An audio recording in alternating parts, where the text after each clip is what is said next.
Nancy Mace handed me the phone. She said, the president wants to talk to you. I said, sure. He called me and said, first thing was, you're interrupting my golf game. And I said, Mr. President, I hate him doing that. He said, what's up? Mike's the only one that can win it. Jordan can't win it. I love Jim Jordan more than you do. I said, Mr. President, I get that, but you need to be calling Mike Johnson and going over, where is he going to take a stand on offsets?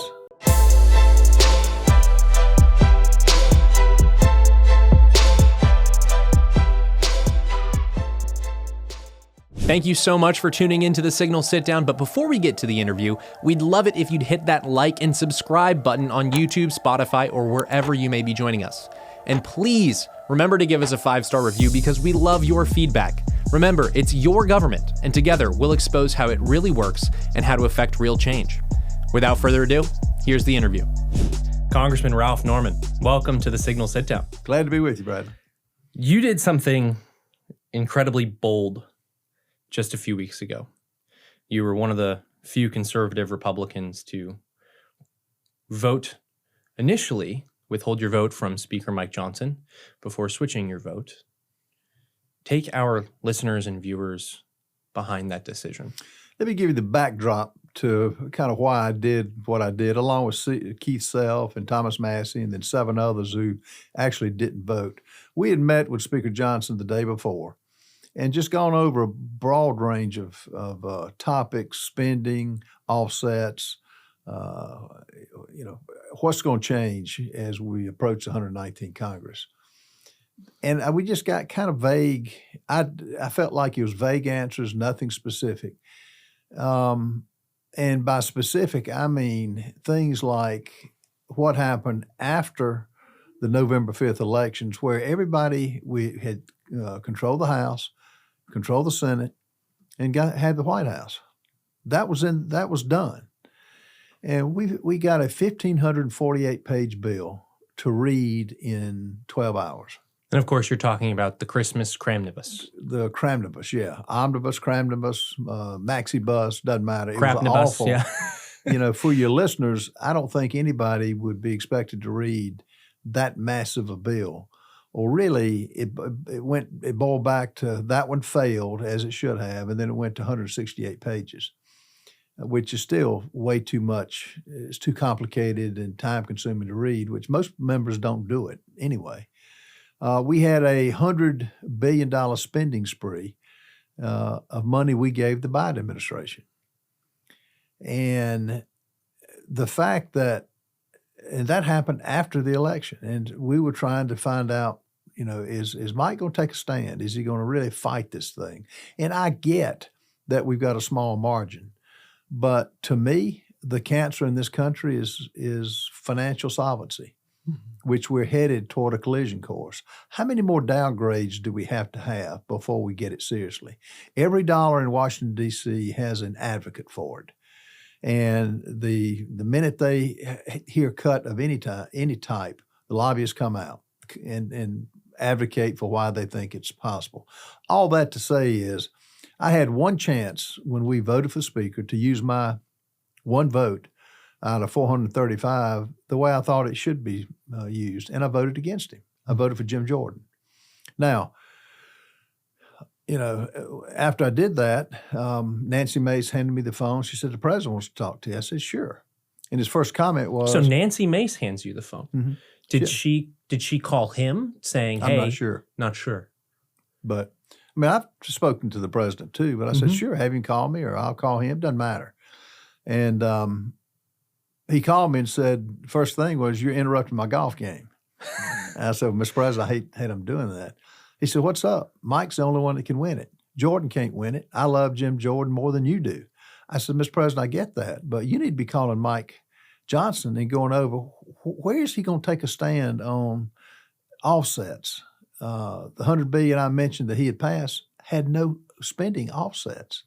And that's why we've got the $38 trillion in debt. That's why that's minor when you add the other things in, like Social Security, like Medicare, Medicaid. It's more in the lines of 50 to 60 trillion.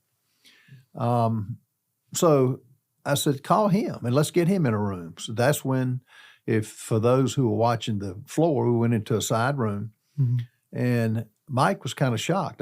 So President Trump was amenable to your suggesting, hey, let's get everybody together and talk about how we can work this out.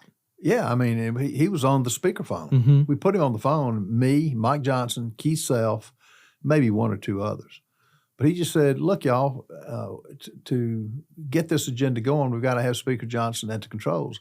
I said, Mr. President, I see that, but what's going to change? And I said, Mike, are you going to really not put any more suspension votes up where more Democrats vote for it than Republicans? Are you, before you spend another dollar, are you going to have it offset with cuts? And I think I mentioned at that time, we're running, our interest alone is exceeding our military budget. Every 120 days, we add to the deficit $1.5 trillion. Every 120 days. So something's got to give. And after we talked back and forth, he said, yes, he said, I will do that. And if I don't, you can put me out. I went over rules. So Mike Johnson made a promise that he's going to follow through on conservative priorities, That's what he or said. there's going to be some sort of vacate. Well, he knows that because the 9 of us, the 7 who didn't vote, and then the 3 others, which give us 10, which is more than 9. I don't want to go through that with him. Look, I like Mike Johnson. He's a good Christian man. He doesn't make side deals as we've experienced before. He's allowed healthy debate. I wanted Chip Roy. I felt like Chip would be head of Rules Committee. I will be on Rules Committee again this year. It's a very important committee, but you got to have a strong leader. And he wouldn't commit on that, which I get that. But, you know, I wanted to raise the point with him that, one, my vote is not for sale. My vote, what did I get out of my vote against him? Just the fact that we emphasize that we have a country to save, and we got the man that can do it in Donald Trump. And when he said that, I went back and changed my vote. But was I sending a message? Yeah. Now, a lot of people said you were doing it for getting something out of it. No, I wasn't. I don't get anything for Ralph Norman. I want what's good for the country, and I sincerely mean that. Was I grandstanding? No, I don't do that. Did I send a message? Yes. Can I do that at the one chance that I get? Yes, and I would do it again. Now, everybody got a lot of people calling in who are upset. This is going to be another McCarthy, long, drawn-out process. It took 90 minutes. It took 90 minutes. Now, is that worth sending a message to me and my one vote? Yes. Now, others don't feel that way, and I understand that. I value their opinion, but nobody's going to take my vote away from me, and nobody's going to question the fact that if we keep doing, in my opinion, if we keep doing the same things over and over again and letting Democrats control our House, even though we've got a slim majority, we've got the gavel. We've got to use it. And he's got to use the leverage he has as Speaker. So hopefully he will do that. So Mike Johnson kind of acknowledges the pressure that he's under with, hey, if I don't follow through on this, you guys can try to get me out. Well, the president was on speakerphone. What was the president's reaction to this? Because so much of the battle between the hardline conservatives and Johnson and his allies was kind of a battle over the mantle of the Make America Great Again movement, right? And a lot of that is right now with Doge and Elon and Vivek coming into government is cutting government waste and cutting the size of government. It is, and the reason 76 million people voted for Donald Trump is to reverse the last 4-year catastrophe that we've had where we've derailed this country, and it's going to take a long time to put it back on the tracks. Can it be done? Yes, but you've got to have not only a president, but you've got to have a speaker who will sell it. And everybody's going to have to take some hits on this. I'm not going to get everything I want. And they say, you know, our Freedom Caucus is hard right. Look, if anybody can tell me that the debt we've accumulated is sustainable, I would argue show me, because we have a math problem. We're going to have a math problem, pure and simple. Mm-hmm. And to keep ignoring it, you know, we can have all the bills we want that we pass that are social bills that, you know, sound good. If we're broke, you can't fund the military. If we're broke, we can't continue payments for Social Security. If we're broke or our credit's downgraded and we lose the dollar as a reserve currency, we don't have anything. And so to me, I will almost do anything. And that's why I expressed today in caucus, bailing out California, who, and my analogy is if I jump out of an airplane without a parachute, I deserve whatever consequences I get. California deserves, before they get any taxpayer money, they ought to have conditions if we give it, and then some metric of measurement, which is this town's not known for. Yeah. Hey, how about if we give you taxpayer dollars at the federal level? There's got to be water in those fire hydrants, right? Simple things like that. Well, it's even deeper than that. The speaker before me this morning got up, and he's from California, and he said you had victims. Well, I just happen to know about the insurance companies that left California. You know why? Gavin Newsom, the legislature, put price limits on what they could charge for a premium. That's like telling a manufacturer government is going to price the product. It's not, government's role is not to do that. People want government out of the way, and particularly now, they want to get rid of the meddlesome fines,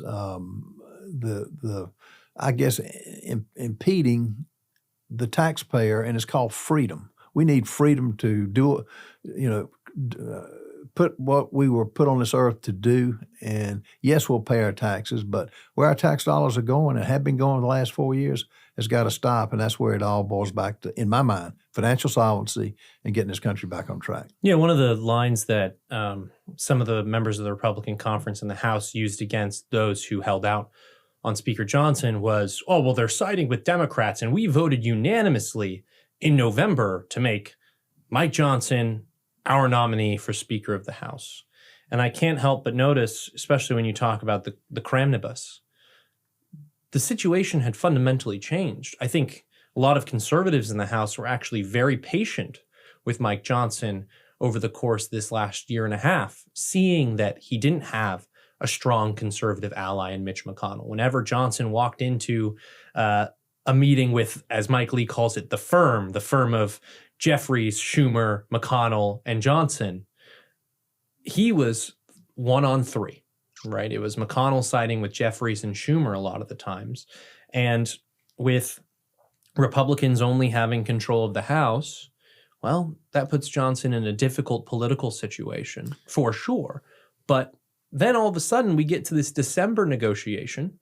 Republicans have a mandate victory from President Donald Trump, capture the Senate, capture the House, and it was the same business. It was business as usual for leadership, for out of control government spending, for kicking the can down the road once again.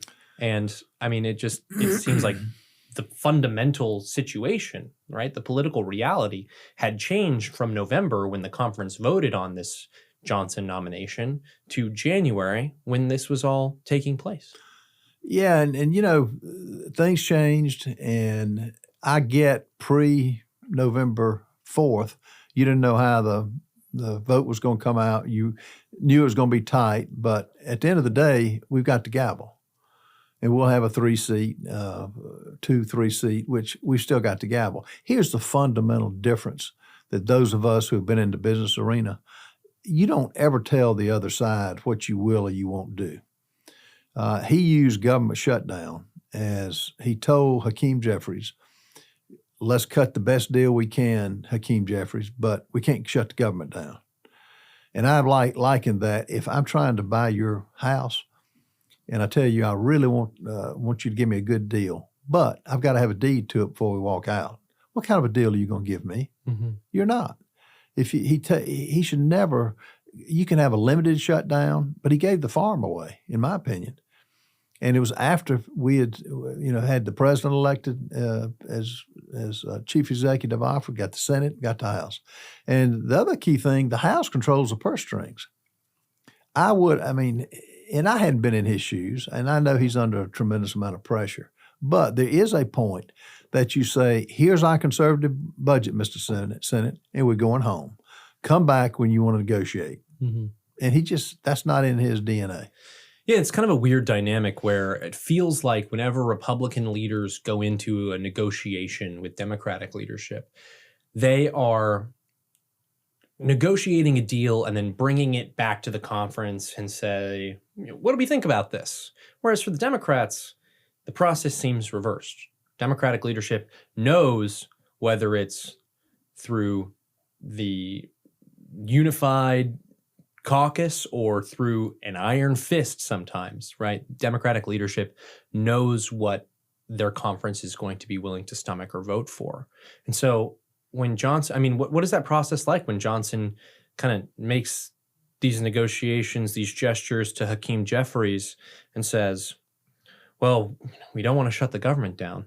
Comes back to your conference. I mean, how does he make his sales pitch for the negotiations? He loses all of his leverage. Mm-hmm. He just loses all the leverage. Are people in conference telling him that? You know, you have a lot of people in conference that just don't want to go against the leadership. Mm-hmm.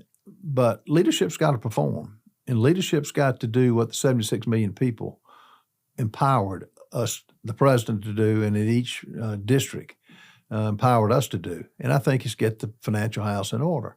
And I don't take anything off the table. We could have had a limited shutdown with paying the military. You pay Social Security anyway. A lot of the things we could have passed and put them in a position of Hakeem Jeffries, if you don't agree to these common sense measures to get the fiscal house in order, then it's your shutdown. But you can't be scared. And again, I use that analogy because if I go into, I don't care what it's negotiating, you don't tell them what you'll do or what you won't do. And then make a big deal. And one thing we had mentioned to Mike Johnson when the president was on the line, put some people in the room that are hardline negotiators. Hakeem Jeffries, Chuck Schumer, they've been around this for a long time.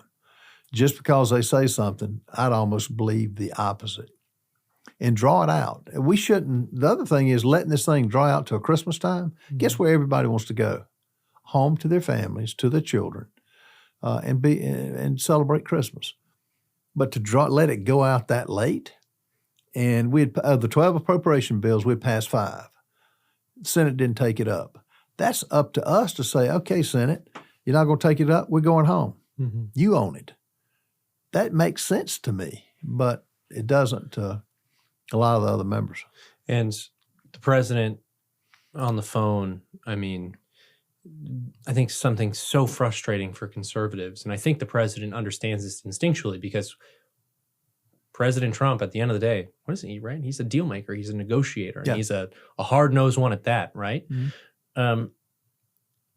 Thing that frustrates conservatives is whenever there's some sort of deal that is made, it's always the conservative flank of the conference left out. Correct. Why is it never... right? And then there's rumors of, oh, well, so-and-so is going to get pressured in a primary, or we're going to dangle some election spending in front of them and say, if you don't get in line with us, hardline conservative, we'll get you the heck out of Washington, D.C. like that. And it's never, like, the moderate members of the House, they're never put under that type of pressure, it feels like. They just get aside Democrats and go along and get along when a lot of these folks aren't down for the MAGA agenda in the first place. I mean, why is that? Because it's easy to say yes. It's easy to say yes and to give to everything, and you do get threatened. Mm-hmm. I mean, after that vote with Johnson, I got threatened with primarying me, making me spend money. That's fine. Look, who threatened you? Oh, the different groups. A lot of them are groups that want a job to represent people to run against me. And my comment, that's fine. Competition is good. I've always had competition. That's what makes us better. And it's the people's seat. If they want somebody else, if they think my vote against Mike Johnson and the 90 minutes that it took swayed them to never vote for Ralph Norman, I respect their opinion. But you need more business people who have made money and lost money to represent us in Congress. And I just see a lack of understanding They feel like I guarantee you, each 435 members, if it were their money on the line and they were giving it away like that we do in Congress as a body, it'd be a different story. Mm-hmm. It's interesting, too, looking at your position on the Rules Committee. You said you, of course, served on the Rules Committee last Congress. You say you want to continue on that committee. Representation on the Rules Committee was a big negotiation piece of the deal that eventually made Kevin McCarthy Speaker. You, Representative Roy, and Representative Massey ended up on the Rules Committee. And when Johnson came in, so much of Congress's business happened under suspension of the rules. You are the conservative representation on that committee, and by circumventing that committee, Johnson, or Kevin McCarthy before him, was circumventing the deal that he had struck with conservatives. What got McCarthy in trouble? Mm-hmm. People don't realize we had written him a letter back in July before the elections even took place, and just spelled out basic things. People, all of them said, "Well, all you want's a committee head." We're not. If we don't get this, our house in financial order, is not going to be a committee to be head of, because that's how serious it is. But we had cut the suspension votes, take it through Rules Committee. And to your listeners who don't understand or hadn't been a part of the process, suspension votes just means you get 3/4 votes. But it takes Democrats to pass it, and it bypasses the Rules Committee where we debate it. We asked for that. We asked for amendments to be offered. We asked for the 72-hour rule. Don't give us a 1,500-page bill and expect us to digest it when you have footnotes referring back to other footnotes. It's a shell game. Mm-hmm. So, and it actually was a surprise when McCarthy, when we were dealing with him, and I was one of the 5 that held out initially and stayed with it until the last votes. Yes, it took, 3 days? But it was the right thing to do. And Kevin had cut some side deals. We would have our baseline number for the budget, and then he had agreed to all these other deals that raised the budget on up. Mike doesn't do that. But we got so much opportunity now. Mm-hmm. And I think the American people that are frustrated with my vote didn't want to see Republicans fighting, Republicans getting in the way of Trump. We're not going to do that. He is going to turn this country in the right direction as he did the 4 years from 2016 to 2020. Mm-hmm. And sorry, go ahead. No, and he's going to do it in short order. But he's got a short window of time. That was my other reason, too. He was elected to a 4-year term. But guess what's here in 13 months? Right. Midterms. Right. Everybody has a 2-year term. Everybody's up. And the Democrats are good at picking candidates, fund them to the hilt, and try to reverse it where they get the gavel. If they do that, no more reconciliation. This won't give it. We won't have this where the Senate has to have 50% plus one as opposed to the 60 vote threshold for a filibuster. But the fact that we got this opportunity, we need to take advantage of it. Yeah, and obviously your representation on the Rules Committee can really help grease those wheels, getting the Trump administration agenda through Congress. How important are those seats on that committee? How important is it that conservatives are represented there? Very important. 9 Republicans, 4 Democrats. We can stop anything. 3 of us. Yeah. But I say that is we want good legislation that is good for the American people. Now, the devil is in the details, but is it giving another lobbyist or another pet project group money that we don't have? We're borrowing money to pay the light bill. I don't think that's the best thing for the country, and I will use my vote on Rules Committee to do what I think is right when it comes to the bills that come before us. I'm not for just adding paperwork. I'm for getting government out of our lives, passing common sense legislation that frees up the American entrepreneurship and frees up, I guess, the spirit that made this country great. And it's not government. Mm-hmm. Government takes from us, the taxpayer. We created government, and it's gotten way out of hand. Fight over chairman of the Rules Committee, which for a long time this has been considered the Speaker's Committee, right? This is when the speaker wants to do something, get it to the floor, it's got to go through the rules committee. It sets up all the different procedures for how congressmen, congresswomen debate these bills, how they're going to proceed through the House of Representatives. Virginia Fox, Fishbach, Chip Roy, all names floated for chairman of that committee. I mean, how important is that chair? Very important. We made the case for Chip Roy. Chip he's been doing this a long time. He's got the most institutional knowledge than anybody in Congress. And he's a staunch conservative. But Mike said that just wasn't in the cards, that Chip was too volcanic, that he had criticized members of the House, which he had. But he should. I mean, Do you think Mike Johnson's threatened by Chip Roy? No, I don't think he's threatened. I think he feels the pressure and the voices from other people saying don't give Chip anything. But Chip is a change agent for the good.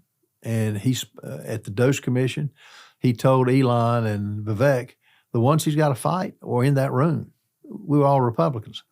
Because I heard the voices afterward, we're not going to cut that. We're going to stonewall it. And I just cannot fathom that type of thinking with the condition that we're in now. You can't cure cancer with aspirin. The only way to cure it is to get hard-lined, detailed out, line by line, agency by agency. When you have a Department of Defense that failed a audit for 7 years in a row, and I would make the case, I don't know of agency in Congress that could pass a audit test. I do not know of one at all. And when it is an entrepreneur yourself, I mean, when the IRS comes knocking on your door, is there an option there? Right? Yeah. No, of course not. Yeah. You got to go through the audit and you got to do it the right way. And yet our government institutions feel as if they are exempt from that. Well, the good thing that's going to change is people are now involved. I think a poster child for non-involvement is California. Look what's happened to them. It's yes, they had high winds, but they had practices in place. Is it feasible not to have water in a fire hydrant to protect a smelt fish? Does it make sense not to fill a reservoir to good water, which they've got a problem with in California, to let that drain and ultimately into the ocean? Does that make sense? Does it make sense to cap insurance rates for people for insurance companies who have to compete with other companies? Free enterprise. Does it make sense for government to cap them? No. And so they're a victim of their own choosing. And all it would take for these insurance companies to come back to California and offer affordable premiums again is if the California government would do its job, whether it's forest management or making sure that they're hiring the best personnel to deal with these natural disasters as they come up. They have got to we the people have got to get involved. When you can't cut a tree or get the thatch cleared out from the land nearby, which is a tinderbox for fires. I'm in the timber business. We do a lot of selling timber and have managed land, our company that we've owned. And you got to cut trees. But as one activist came by my office, my question when she was you can't cut anything, the thatch has got to build up, the carbon emissions are a problem. I said, well, let me ask you this, do trees have lives? She said, what do you mean? I said, does a tree have a life? In other words, is there a point that it dies? Yes. I said, do you cut it? No, you can't do that. Yeah. Explain to me how that makes sense. Yeah, no, it doesn't. And I mean, some of this, folks that are listening at home would be like, oh, that sounds so insensitive, what they're saying about California. Listen, I was born and raised in Southern California from Orange County.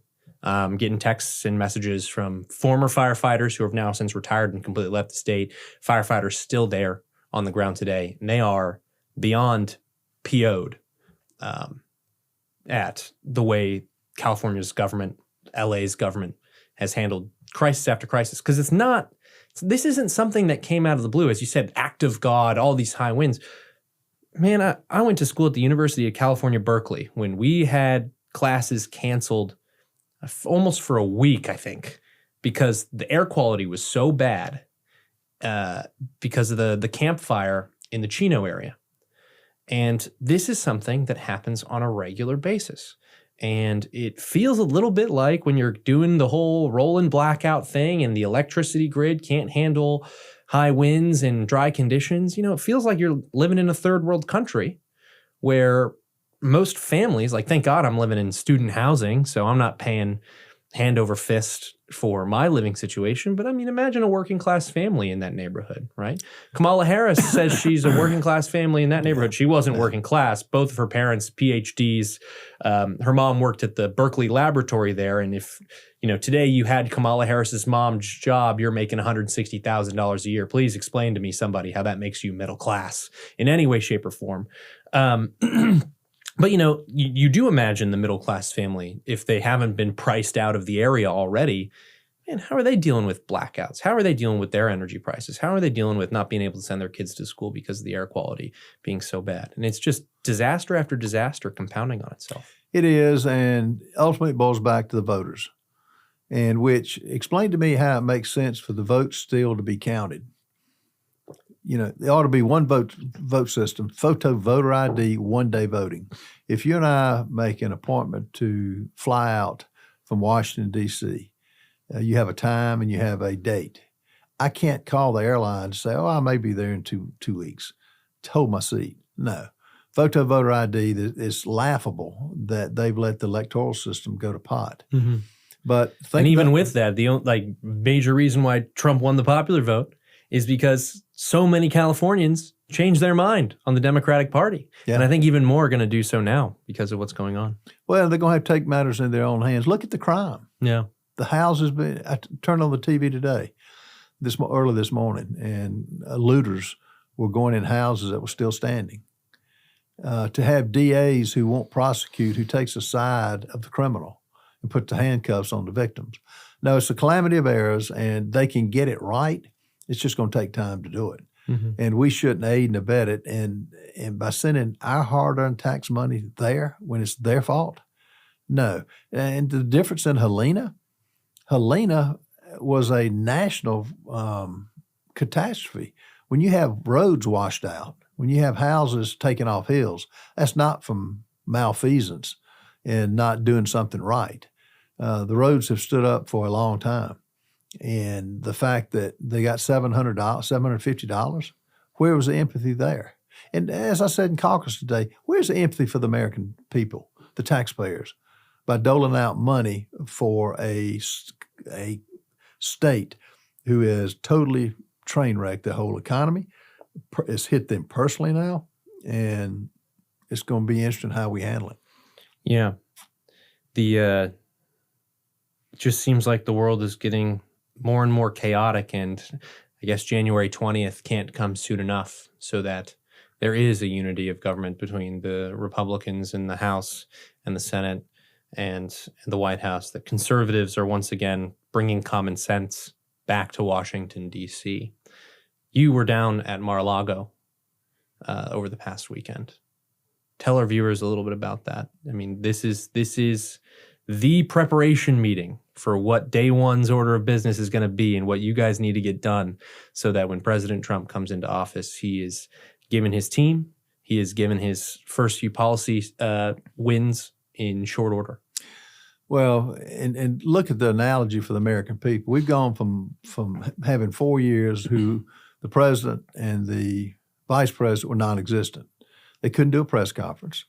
They didn't, they had their cabinet heads basically muted. Other than Lloyd Austin went missing for 3 days at one point. 3 days. He's National Security Advisor. No, Donald Trump's an amazing man. What is he, 78? He must have had, we had 28 in our group, and came in before you got to the room we were in. He must have had 200 people. We used to have other meetings. His energy. But what struck me is he is enthusiastic about what he's about to do. He's enthusiastic that people took the time to come down there. And he's enthusiastic about righting really the wrongs that have been done to him personally. I know of no man that's been persecuted like Donald Trump. I mean, think the average person to go through the lawsuits that were frivolous, having to sell property, having Mar-a-Lago raided where the FBI covered the cameras up in the dead of night. I mean, how is that? That's not America. That's third world country. Being impeached twice. I don't know how he's held up, but he's a fighter. He's almost assassinated twice on live TV. But no, he was asking questions, and I wish your listeners could have heard Elon Musk, because he is as I told him at the meeting, thank God you're on our side, because the man is his brain power, his bandwidth on ideas that Trump was asking about, like what's the future of the military? He's got that figured out. It's going to be drones. It's not going to be planes and ships. It's going to be drones. AI, what threat does that pose? Other countries, how do you deal with them? I mean, he relies on Musk, his opinion, because I think he's been very successful in the business arena, richest man in the world. But the compassion that he had to put the cell phones in North Carolina when the government of North Carolina would not do it. His cell phones, he gave to them. He's given them to California. Starlink, yeah. Starlink, yeah. And it's I went down to Mar-a-Lago in December for a different event, and it is like going to the Southern White House, right? Layers and layers of security, all sorts of folks walking around. You run into billionaires and powerful politicos and members of the media. Everybody's there right now. I mean, it really is the center of gravity. So 28 of you guys, conservatives, Freedom Caucus members, go there right after some of you guys had really tested Speaker Mike Johnson. I mean, did that come up? What was, I'm sure Trump walks into the room, shaking hands, kissing babies, all that stuff. I mean, but what is his message to you guys? Did that speaker fight come up? Well, after he went around, shook everybody's hand just real briefly, and then sat down and started asking questions of Musk. And then, what's on your mind? What was on my mind, and I brought it up. I said, I really hope you can give Mike Johnson a spine and have him sell your ideas. I'm all for Donald Trump. I mean, his ideas will be successful, and success will be, in his words, not revenge, but success is the opposite of revenge, which is what we will have as a country. But he's got to have a strong speaker. But I think he will.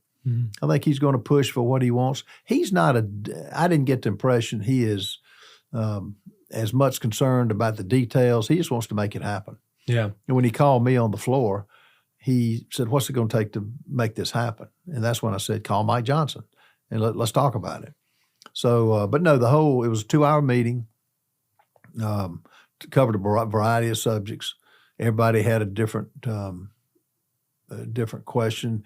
Eli Crane, I thought, had a real pertinent question. He said, Mr. President, you got a lot of people want to kill you. You've had 2 assassination attempts. And President Trump said, yeah, I've got 180 countries that want to kill me. And that hadn't daunted anything he's doing. That hasn't slowed him down. He's as visible now, and he's as engaged as I've ever seen. I've been on Air Force One with him 3 times in the past, and great guy, great problem solver, leader, motivator, and he'll change this country. We all know Rally Trump, right? And he gets up there, show him the chart, give him the chart. I want to talk about immigration, and he's theatrical and he has this gravitas, and people stand for hours and hours in 90-degree heat just to listen to the man go on an absolute bender of a tangent. It just rips it for sometimes 2.5 hours. Teleprompter's there. Is he using it? No. I don't know how much speechwriters get paid in Trump world, but I can't imagine it's a lot, because I don't know how much their words are actually used. But that is that public persona of Trump that the American people have been exposed to, goodness gracious, since the 90s, right?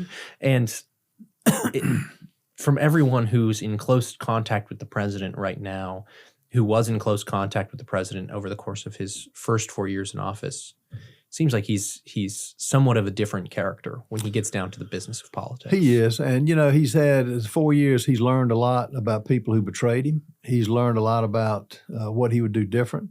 The thing he did that was so great, he made promises and he kept them. even the most ardent Democrat would I think say that. They wouldn't agree with him, but he made his promises and made this country great. And he will do that again while he's here. And he realizes he's got a short time to do it. Look at the people he's put in places. Mike Waltz, unbelievable. Pete Hegseth. You don't need a social worker running our military. You need people who are hardened veterans, as he is. And the press is going to do everything they can to try to shut him up and take him off the list of nominees. But I can't disagree with anybody he's put up. Dan Bishop helping OMB. I mean, it's just everybody's quality. They're experts in their field, and this is what he needs now. And he's learned from the things that the people that said one thing to get jobs, and then when they ultimately, in his words, betrayed him, he's not going to put up with that this time. Mm-hmm. It seems they never want to say that Trump is magnanimous, but from the meetings that he's had on Capitol Hill, right, when he's met with members of the Senate GOP, from the meetings that he's had with members of the House, I mean, he does seem very magnanimous and approaching the legislature with its due reverence, and knowing that if he wants to make lasting and permanent change in Washington, right, if he wants to make the MAGA movement something that changes the course of American history rather than a flash in the populist pan, he needs your guys' help to do that. I mean, am I wrong in that assessment? Oh, no, he understands the legislative process. He's got to have the votes, and he's got to do what it takes to get the votes. But the American people showed where they were. Mm-hmm. For him to carry all the swing states, for him to get 76 million people, win the popular vote, and have 312 electoral votes, 276 was people praying to get that. Yeah. 312. So the wind's at his back, the American people with him. But the only thing I would tell your listeners, you have to get off the sidelines. You got to make those calls to your individual rep. When you see the Doge Commission with the cuts that are coming out, my advice to that other thing I mentioned to Elon Musk is your suggestions of two non-politicians are going to have to go in every inbox of all 315 Americans in this country. They have got to put the pressure on politicians.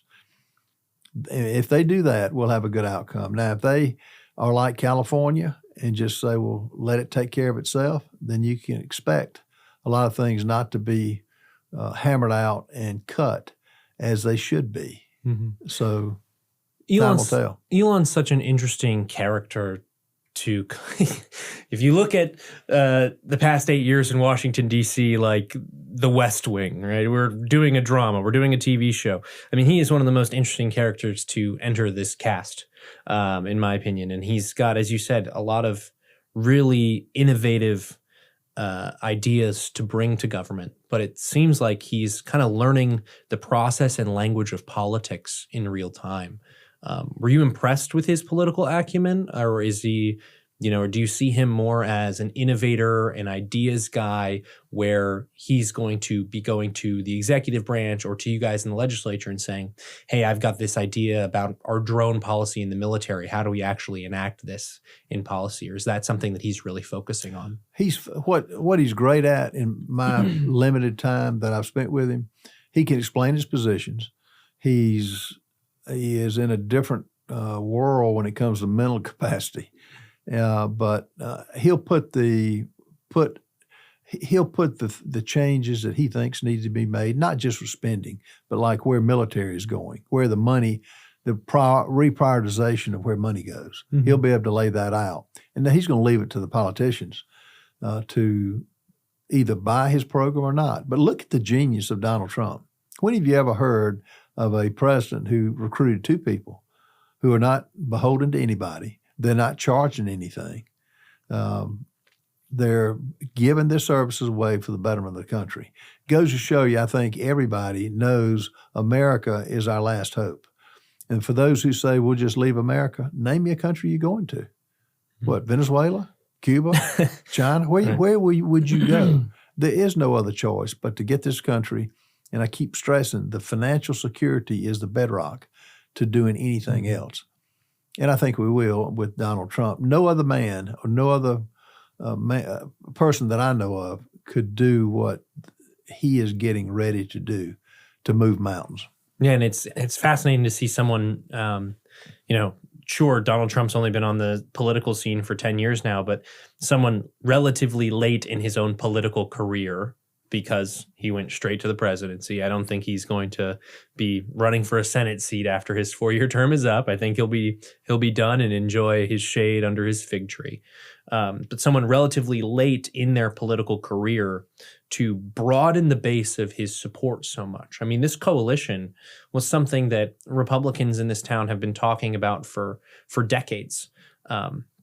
Multiracial, working class, bringing in independents and Democrats who are free thinkers, who think heterodox things that, the Democratic Party would never keep them in good company for, whether that's a Tulsi Gabbard type who's really questioning the efficacy of American foreign policy over the last 30 years, or it's RFK Jr. questioning the health guidance that have been promulgated throughout this country for the last century, basically, right? This new coalition, incredible thing, but it also comes with its different fault lines and pitfalls and sources of tension. So I think a perfect example of this was the recent debate over H-1B visas, where Elon Musk came out in favor of those visas, and members of the Trump base who have long been immigration restrictionists came out and said, whoa, hold the phone here. If we want to talk about super geniuses, there's the O-1 visa for that. We're talking about high-skilled, quote-unquote high-skilled immigration that is replacing white-collar jobs in this country when we need a revitalization of not only our manufacturing sector, not only American industry in bringing back blue-collar jobs, but also to protect those white-collar jobs that can provide a path to the middle class as well. I mean, how do you see that debate? Where do you see these other fault lines could be in this coalition? I think what's muddied the water on the visa, all the visas, HB2s, the O1s, you name it. What's muddied the water is the 15 to 21 million that just came in here under no particular. They just came. There are 11, and Trump mentioned this during Mar-a-Lago, 11,000 known murderers in this country, not to mention the gangs that make our gangs look tame. But no, I recognize, and I think the American people recognize, having the crops in the field, you can't let them sit forever. You need workers to put them up, and so that the farmers can come out and make money. We lose our farm supply. Who's going to do it? Mm-hmm. China? We don't want to cede that. So we'll get the visa program and get that back on track once the wall's built, once we deport the ones that shouldn't be here, that are not good for anything but disrupting this country. The military-age men that came across the borders, why are they here? Not to do good for America. And plus, we don't have the social programs or can't afford the social programs to fund all these people, to give them Social Security numbers and a check. I was out at the border. There were more of them flew back on the plane. I came back to South Carolina than Americans did. And they had a cardboard with a number on it. But the insanity that the Biden administration tried to sell as humanitarian is anything but that. How about the 500,000 children that are in sex trades, that are unaccompanied minors here? That'll break your heart. Mm-hmm. You sure didn't see you saw the pictures of the children in cages during the Obama administration, but you don't see the ones that are coming across the border without parents, who are so innocent, who are being sold and used and trafficked like animals. And so I will never forgive the Biden administration for what they did on the border. 10th Amendment rights should have come into play where states, Texas primarily, Arizona, would have said, enough's enough, we're going to defend our borders. We're not going to be invaded. And I think that's what it's getting down to now. Yeah, and that brings us to budget reconciliation, where Trump has talked about one big, beautiful bill. Maybe he talked a little bit about that at Mar-a-Lago. A lot of priorities. Immigration obviously is at the top of those priorities to get through budget reconciliation. We've seen, as I've laid out, everyone kind of agrees on getting the illegal immigrants out, and then we can cross the H-1B visa bridge when we get there. But nevertheless, I mean, that instance kind of proves that there are some potential fault lines with this coalition. I mean, what should be in that budget reconciliation bill first? And second, how do we make sure that we get it across the line? What's your message for Mike Johnson, who's got to whip the conference? My message to Mike Johnson is the American people bought hook, line, and sinker what Donald Trump was selling, like border security, like energy independence, like getting our financial house in order. He's got the shiny objects that people want. What we've got to put, if it's one big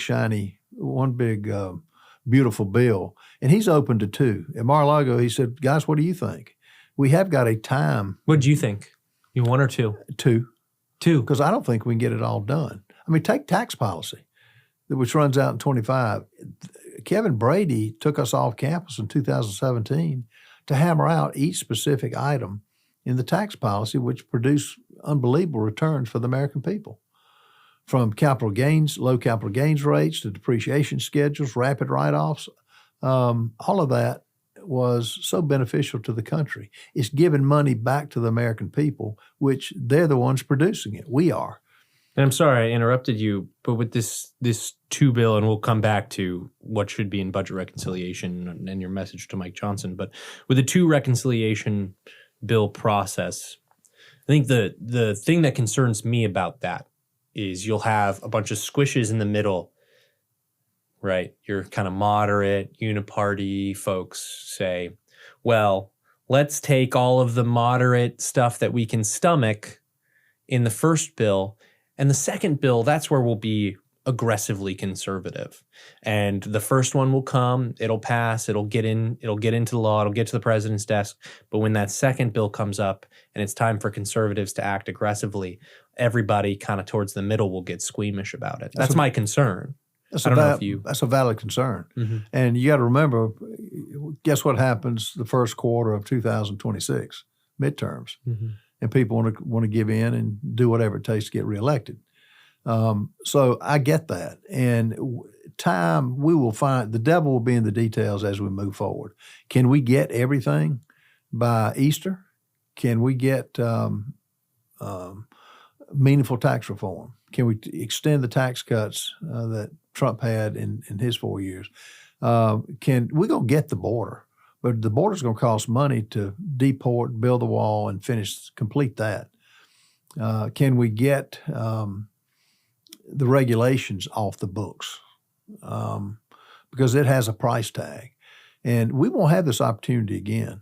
The idea that we could have the House, the Senate, and the White House, that doesn't happen that often. Mm-hmm. Somebody said it's the first time in over 60 years that we've had that. But the main thing is take advantage of it. And if we can get it in, if we can get together, and Mike Johnson's going to have to herd everybody together and say to the different budget groups, which I'm on, the different factions, you need to be in here working. I want to see something on paper by this date. That's what it's going to take. Mm-hmm. And if you said two, if you had the authority to put what you wanted in each respective budget reconciliation bill, how would you divvy up those issue areas, right? I'm guessing number one, immigration. That first bill, immigration, right? Immigration, deportation, regulation cuts, maybe some tax policy, but I think tax policy is going to take longer time. You need to put the shiny objects in to give people a reason to vote, not to vote against it. And the dollar, spending the dollars are where it's all comes down to. Right. You're a Republican and you voted to not cut my taxes? Like, why the heck are you in office, yeah, right? Yeah, answer that question. Yeah. Or this regulation is causing this bank to, cut the fees, cut the amounts that it pays on deposits. Or for that manufacturer who can't get a part made in the country. You're raising my taxes to make me go overseas. I mean, all that is leverage that he has to use. So if we can do it all in one, fine. Let's get it done. The closer we get to 26 is a problem in a lot of different ways that you mentioned. But it's going to take a lot of work, and it's going to take a lot of people on the heads of these committees working long hours. We can't do this. It's not business as usual to do the 3 days and go home for the weekend. We're going to have to work 5 days and even more if it takes it, and then to get consensus is another thing to try to come together on. It's tough when you got people who everybody's got an interest and everybody has their pet peeves and everybody can justify why cut other people's programs, but don't cut mine. If everybody takes that tact, then we won't get anywhere. But I don't think we will. And the reason, Donald Trump. Yeah, and your message to Mike Johnson as you were laying it out before I so rudely interrupted you was Donald Trump's gotten a mandate. Energy, immigration, these are the things that people wanted, and you have the opportunity to give it to them. You need to act aggressively. And he's got to stress, too, we can't get everything we want. Ralph Norman's not going to get everything I want in the dollars that we cut. I get that, but let's just move the ball forward. But now continue to basically do the same thing we've done over and over again and to define a cut as a reduction of the increase, that's not going to work now. And it's interesting to see, the possibilities for conservatives to reassert themselves, given that President Trump understands that his style of politics is sometimes in the middle of where the legislature is, right? He is the executive. It's a different, distinct branch, has its own powers. The interests of the president's not always going to be the interests of the Speaker of the House. It's not always going to be the interest of Ralph Norman. And as we head into this budget reconciliation fight, I mean, when you guys were at Mar-a-Lago, did you talk about ways that you could help empower the president's agenda or that the president could empower conservatives when you guys are in these budget reconciliation negotiations? And some members in the middle of the conference, those moderate members, are getting a little uncomfy about what some of these votes are going to mean for their reelection prospects. They call it it's unpleasant. Well, I'm sorry, it's unpleasant to keep this country in financial straits as we've never seen before. One member got up and said today, when I went into Congress 20 years ago, the deficit was $9 trillion. Now it's $37 trillion and counting. So President Trump, I think he understands that, but he understands that he's going to have to play a big role because Mike Johnson, one, he doesn't want to be vacated, which I don't either. But he's got to produce this. He's got to make decisions that are in the best interest of the masses, not for any one group. And if he does that, I think he'll be successful. The midterm map for the Senate in particular looks difficult for Republicans. Of course, Republicans right now are operating off a very slim majority in the House. If past is prologue, midterms for the party in power always tend to be a little bit difficult. What does success look like in 2026 when you go back to your members and you say, hey, vote for Ralph Norman again? Well, I think and you say this across the country, I think what led to the overwhelming support for Donald Trump, people felt it in their pocketbooks. They were paying it at the gas pump. They were paying in the grocery stores, and they were felt unsafe. If I can go back and tell the American people, I voted to make you safer. I voted to let you keep your money and spend it the way you want to. I voted to reduce this regulation that's affected your business. I voted to keep those who are illegally here, to get them out of the country. I will have been a success. And I would rest my case with the American people, and particularly people in the 5th District. Let them be the judge. Mm-hmm. They're the ones that ultimately decide whether I go back or whether I don't. And it's the same for all 435 of us. What do you tell members when they say, well, this is a very difficult vote for me in particular, and even though it could be large portions of the MAGA agenda passed in Congress or out of this chamber at least, it just puts me in a very uncomfortable spot. I mean, what type of sacrifices are some of these members going to have to make? I would say, do you treat cancer with aspirin? No. Is there any operation we have ever had that's not been unpleasant? And this is one of those times. We've gotten ourselves in a ditch, and then the only way out is to work our way out of it It's not digging it deeper. And we've been digging it deeper for a long time. So for those who say that, I've got to do this for this particular group to remain in office, I'd say consider coming home. You're doing what's right for the country, and let the I guess things fall where they may. And you can't, in my mind, you can't just put your own self-interest above everything else. That's not how the founders made it. Made this country great. They served for a while and came home. That's why I'm a big term limits person. I'll put up another bill this year. Hopefully it'll be successful. But bottom line, you got to do what's good for the country now. And if it violates some particular group that's been getting money from the federal government, I'm sorry, the federal government was created by the states. States, the federal government didn't invent the states. States invented the federal government, and it's way out of control. Yeah, and it's if the Republican coalition and the Republican conference looks a little different next go round, that is what it is. The only hope, I think, for Republicans to really continue to codify wins is to hold that majority in the House, and it's going to be an uphill battle. It is, and crony capitalism has killed this country. In other words, big businesses, people who have something to gain from getting our tax money, putting people that would just do the bidding for them. I see it every day. And I'm just lucky because, I don't answer to what will help the country get back on its feet. It will be the America that was founded 250 years ago. And hopefully we will be able to do that, and we will gain seats. If we deliver on what Trump has put forth to the American people, we'll come back in a majority in the House and the Senate because American people get it. This last election showed it. You can't sugarcoat what happened. This just doesn't happen. Democrats still don't understand it. They're lost as to why their ideas. If you want to see why their ideas don't work, look to one state, California. Does liberalism work? No. Look to New York. Does liberalism work there? No. Look at Oregon. Does liberalism work there? No. That's why a lot of them are moving. And so I'm excited. I think we got so much opportunity.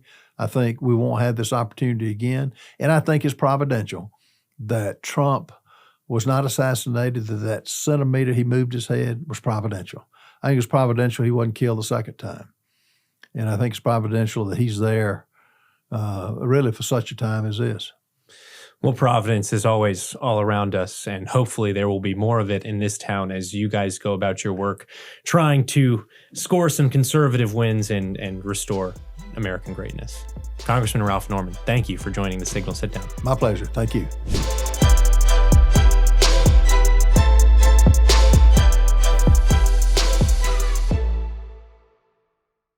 Thank you so much for tuning into the Signal Sit-Down. Before you go, be sure to hit like and subscribe on YouTube, Spotify, or wherever you may be joining us. And please remember to give us a 5-star review. We not only love your feedback, but it really does help the show. Remember, it's your government, and together we'll expose how it really works. See you next time.